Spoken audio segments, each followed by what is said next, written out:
और दूसरी बात, आप नरेंद्र मोदी जी की, प्रधानमंत्री जी की बात कर रहे हैं। हम ये कहते हैं कि उन्होंने तो हमें ये भी कहा था कि हम 15 लाख रुपया देंगे, है ना, तो मिला, है ना। तो ऐसे ही उनका वो भी पंजाब में आम आदमी पार्टी की सरकार है, अगर वो चाहते हैं कि दिल्ली में जाके इलेक्शन देखें कि दिल्ली वाले इलेक्शन किस तरीके से लड़ते हैं, तो इसमें क्या दिक्कत है?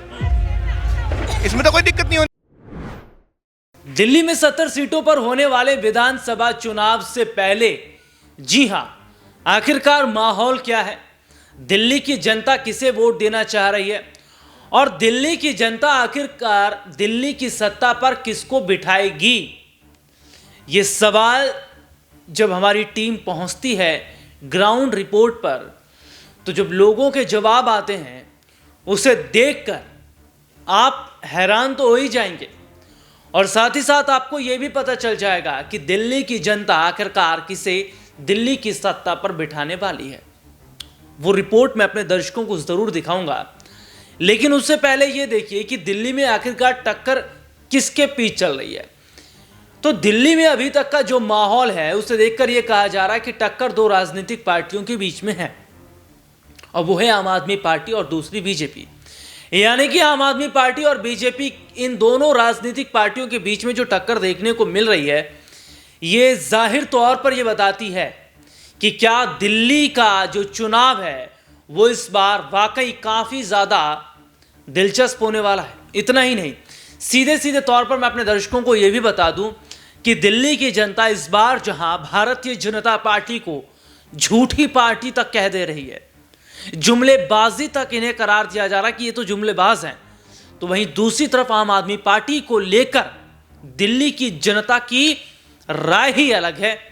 क्या राय है, रिपोर्ट देखिए। और दूसरी बात, आप नरेंद्र मोदी जी की, प्रधानमंत्री जी की बात कर रहे हैं। हम ये कहते हैं कि उन्होंने तो हमें ये भी कहा था कि हम 15 लाख रुपया देंगे, है ना, तो मिला, है ना। तो ऐसे ही उनका वो भी 2500 भी मिल जाएगा। वो तो कह जुमला था ये तो ये भी जुमला ही होगा ना।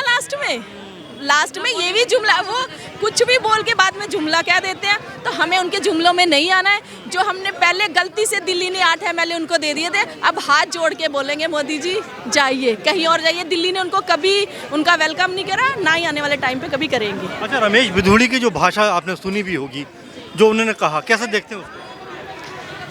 सर क्या बोले, गाली गलौज की, मतलब कि अब हमारी ऐसी राजनीति आ गई, हमारा इतना बुरा टाइम आ गया कि अब मैंने आज ये केजरीवाल जी की बात सुनी थी कि आने वाले, अब वो क्या कर रहे हैं, पैसा बांट रहे हैं, है ना, साड़ी ऐसे वोट ले रहे हैं। क्या हमें ऐसे वोट करना चाहिए? ऐसे लोगों को वोट करना चाहिए क्या हमें? आने वाले टाइम पे ऐसे तो कोई भी वोट ले लेगा। तो ईमानदारी की राजनीति होनी चाहिए और मुझे नहीं लगता ये पैसा वैसा, इससे आप जीत भी पाओगे कभी। 10 साल में जो काम किया अरविंद केजरीवाल सरकार ने, उससे संतुष्ट हैं उससे? बिल्कुल, हम बहुत अच्छी तरह से संतुष्ट हैं। और उनके सबसे अच्छी और खरी बात ये लगती है, वो एक ही बात कहते हैं कि मैंने अगर काम किया हो तो मुझे वोट दें। और पब्लिक जानती है, पब्लिक ने उनका फ़ायदा लिया है और उनसे हेल्प ली है। एक छोटे तबके से लेके बड़े लोग तक सब जानते हैं। हो सकता है मुझे बस की ज़रूरत है, लेकिन एक आम लेडीज़ को बस की ज़रूरत होती है, उसको घर चलाने के लिए तमाम ज़रूरतों की ज़रूरत होती है, उसको पूरा कर रहे हैं हमारे केजरीवाल भाई। इनसे अच्छा हमें नेता नहीं मिल सकता।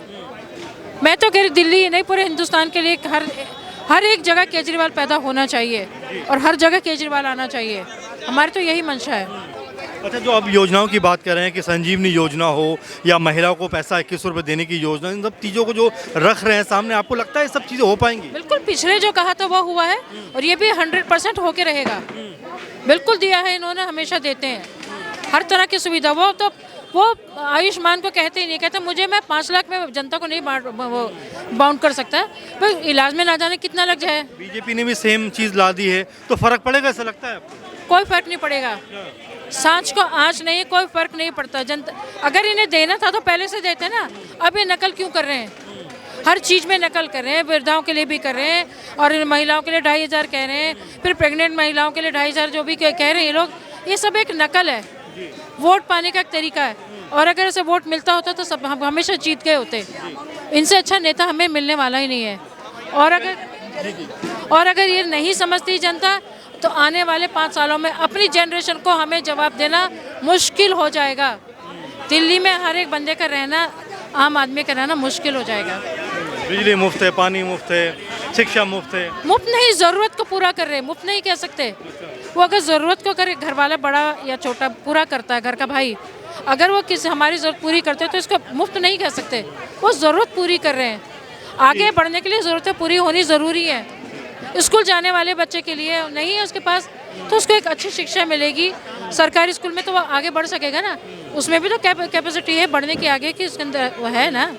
जी बिल्कुल, हमारे तो कुछ और लोग जुड़े हुए हैं। भैया क्या नाम है आपका? मेरा नाम बलविंदर सिंह। बलविंदर जी, जिस तरह से आज देखा गया कि प्रवेश वर्मा ने कहा कि पंजाब से लोग यहाँ पर आकर माहौल खराब करने का प्रयास कर रहे हैं, क्या कहना चाहेंगे? देखो पंजाब भी तो अपना ही है, देश का हिस्सा ही है। अगर पंजाब में आम आदमी पार्टी की सरकार है, अगर वो चाहते हैं कि दिल्ली में जाके इलेक्शन देखें कि दिल्ली वाले इलेक्शन किस तरीके से लड़ते हैं, तो इसमें क्या दिक्कत है? इसमें तो कोई दिक्कत नहीं होनी चाहिए। लेकिन योगी जी आ रहे हैं, वो अरे यार, योगी जी आए, उनका भी स्वागत है, इसमें क्या दिक्कत है? देश है, कोई कहीं भी जाए। देखो पंजाब वाली जनता है और योगी वहाँ के सीएम है, तो सीएम को इतना, मोदी जी को इतना डर है दिल्ली में हार का कि वो अपने सीएम तक को बुला रहे हैं। तो क्यों इतना डर क्यों? दिल्ली की जनता है, 5 तारीख को जवाब दे देगी। क्या लग रहा है आपको, दिल्ली में आम आदमी पार्टी वापस आ रही है? 101% झाड़ू, ओनली झाड़ू। सीटें आपके साथ आ रही हैं आम आदमी पार्टी की? 70 में से 70। पूरा विश्वास है आपको? बिल्कुल जी बिल्कुल, देखिए लोगों का विश्वास ऐसा है। कुछ लोग जुड़े हुए। नाम क्या है सर आपका? जयप्रकाश श्रीवास्तव। श्रीवास्तव जी, क्या लग रहा है दिल्ली का माहौल आपको? दिल्ली का माहौल अच्छा है जी। 70 पे 70 आएगी। 70 में 70 आएंगे। 70 में 70। हाँ हाँ, वो देखिए दो चार इधर उधर हो जाएंगे, लेकिन तब भी ये मान के चले 65 है। 65 तो हाँ है। 65 है, इतना तो है, इतना तो है। तो कह रही है कि भाई हम भी अरे 25 वो रुपए करने देंगे दीजिए, बहुत कुछ चीजें कहती है, करने के लिए कुछ नहीं है। आज बहुत सी चीज की समस्या है, अच्छा। घरों में बहुत सी समस्याएं, लेडीजों को, जेंट्स को कितनी समस्या झेलना पड़ रहा है, उनको क्या पता। श्रीवास्तव जी, कल योगी जी आ रहे हैं, पता है अरे आपको? आने दीजिए, और कोई- बटेंगे तो अरे कटेंगे। वो सब हम नहीं जानते। देखिए हम वो सब नहीं जानते हैं।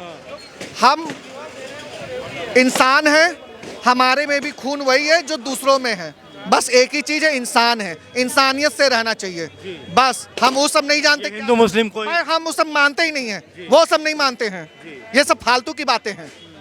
इंसान है, इंसान कैसे अपनी जिंदगी चला रहा है आज, उसके लिए कितनी मुसीबत हो रही है, वो उनको शायद क्या पता। उनको क्या पता है? उनको तो 500 रुपए लीटर का पानी पी ले, कोई फर्क नहीं पड़ता। यहाँ तो सही से पानी नहीं पी पा रहा है व्यक्ति। मार्केट में निकलता है, पहले रेलवे स्टेशनों पे हमने बचपन में देखा है, टोटी लगी होती थी, पीने का पानी होता था। आज वो हटा के कारपोरेट कर दिया गया है और वहां पे 20 रुपए की बोतल बेच रहे हैं। ये क्या है? बहुत सी चीजें ऐसी हैं। शिक्षा एकदम बर्बाद हो चुकी है। मैं टीचर हूं खुद, शिक्षा का बुरा हाल है। बोर्ड अगले साल से बोर्ड 10th का बोर्ड खत्म करने जा रहे हैं। बुरा हाल कर रखा है। स्टेशनरी पे जीएसटी लगा लगा के, किताबों पे जीएसटी लगा लगा के क्या बुरा हाल कर रखा है। नहीं खुद देखिए, मैं पढ़ाता हूँ, मुझे पता है कि बच्चों के माँ बाप की क्या रिक्वायरमेंट होती है। पैसे बच नहीं रहे हैं, बैंकों के पास पैसे नहीं है, बैंकों के पास कैश नहीं आ रहा है।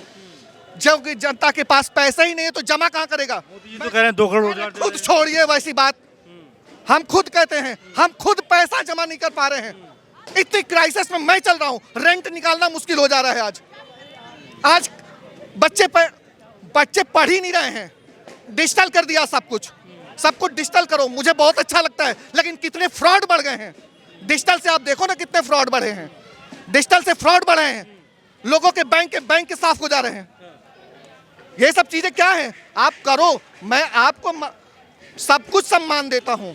आप आम जनता के बारे में कोई भी सोचे, मुझे इससे मतलब नहीं है कि हम पार्टी से जुड़े हैं तो इसका नहीं। अगर मुझे अच्छी चीजें मिलेंगी, सम्मान मिलेगा, मैं दूसरों को भी ये रिपोर्ट आपने देखी जिसमें विस्तार से हमने अपने दर्शकों को दिखाया, और अपने दर्शकों को ये भी बता देते हैं कि दिल्ली का विधानसभा चुनाव इस बार वाकई ऐसा लग रहा है कि आम आदमी पार्टी बहुत बड़े अंतर से जीतती नजर आ रही है।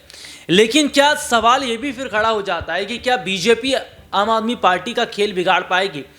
क्योंकि दिल्ली का जो चुनाव है उसको जीतने के लिए बीजेपी ने जहां अपने तमाम बड़े बड़े दिग्गजों को चुनावी मैदान में उतार दिया स्टार प्रचारक के तौर पर, और हिंदू मुसलमान करके इस चुनाव को घुमाने की कोशिश की जा रही है, और जो आम आदमी पार्टी ने वायदा किया है उससे एक कदम आगे ही भारतीय जनता पार्टी ने वायदे किए हैं।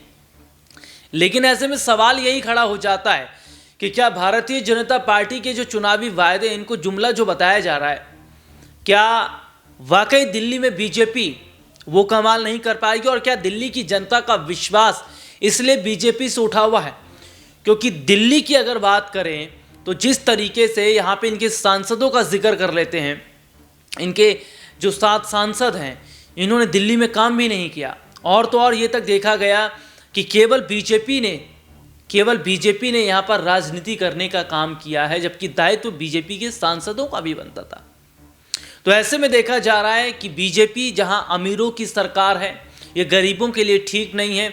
बीजेपी जो है वो पूंजीपतियों की सरकार है। तमाम जो चीज़ें नज़र आई हैं, इसी वजह से दिल्ली की गरीब जनता आम आदमी पार्टी को सपोर्ट कर रही है। इस मुद्दे पर आपकी क्या राय है, कमेंट करके ज़रूर बताएं। फिलहाल इस प्रोग्राम में इतना ही, आपसे फिर दोबारा मुलाकात होगी, तब तक ले जा दीजिए, नमस्कार।